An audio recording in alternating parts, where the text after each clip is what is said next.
Ang Whiskey Seven Churches ay isang tatak ng whiskey na may kaugnayan sa mga simbahan sa Pilipinas. Ang konsepto ng Whiskey Seven Churches ay nagmula sa tradisyon ng Visita Iglesia, kung saan ang mga tao ay naglalakbay sa 7 simbahan bilang bahagi ng kanilang panalangin at debosyon tuwing Kwaresma. Ang Whiskey Seven Churches ay naglalaman ng 7 uri ng whiskey, na bawat isa ay may kaugnayan sa isang simbahan. Ang bawat uri ng whiskey ay may iba't ibang timpla at karakter na sumasalamin sa espesyal na katangian ng bawat simbahan. Ang layunin ng Whiskey Seven Churches ay hindi lamang magbigay ng isang masarap na inumin, kundi pati na rin ang magbigay ng pagkakataon sa mga tao na maalala at maipahayag ang kanilang pananampalataya at debosyon sa pamamagitan ng pagtikim ng iba't ibang uri ng whiskey na may kaugnayan sa mga simbahan sa Pilipinas. Mahalaga rin na tandaan na ang Whiskey Seven Churches ay isang produkto ng alkohol at dapat itong inumin ng responsable. Ang pagkonsumo ng alak ay dapat gawin sa legal na edad at may pag-iingat upang maiwasan ang anumang negatibong epekto sa kalusugan at kapaligiran.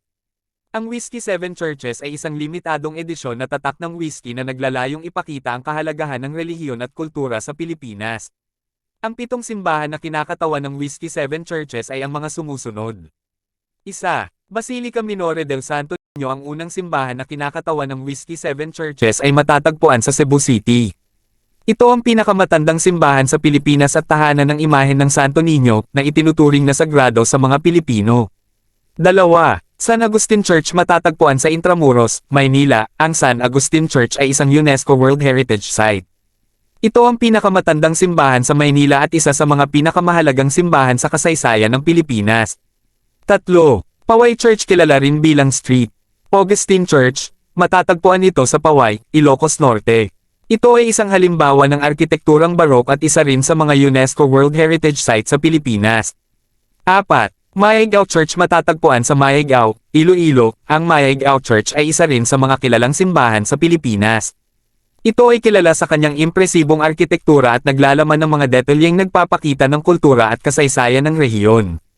5. Our Lady of the Most Holy Rosary Church. Matatagpuan sa Manawag, Pangasinan. Ang simbahang ito ay tahanan ng imahen ng Birhen ng Manawag. Ito ay isang popular na lugar ng debosyon at pagpapalakas ng pananampalataya sa Pangasinan at iba pang mga lugar sa Pilipinas. 6. San Sebastian Church. Matatagpuan sa Quiapo, Maynila. Ang San Sebastian Church ay kilala sa kanyang istrukturang gawa sa bakal. Ito ay isa sa mga natatanging simbahan sa Pilipinas na ginawa mula sa metal. 7. Santo Domingo Church. Matatagpuan sa Quezon City. Ang Santo Domingo Church ay tahanan ng simbahang Dominikano at kilala bilang pinakamalaking simbahan sa Pilipinas. Ito ay may mahalagang papel sa kasaysayan at relihiyon ng bansa.